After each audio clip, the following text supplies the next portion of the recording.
मुश्किल वक्त में दो तरह के हाथ आपके आगे आएंगे। एक वो जो उठाने के लिए होंगे, दूसरे वो जो आपकी साथ पर मट्टी डालने आएंगे। अब आपको देखना है कि किस हाथ को थामना है।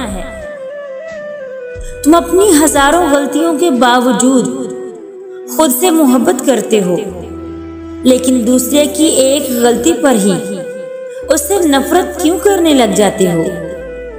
या तो खुद गलतियां करना छोड़ दो या दूसरों को माफ करना सीख लो। तकलीफ इंसान नहीं उनके लहजे देते हैं।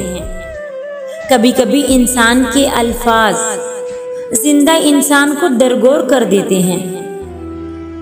जब लोग तय कर लेते हैं कि अब ताल्लुक नहीं रखना, तो वो पत्थर के बन जाते हैं।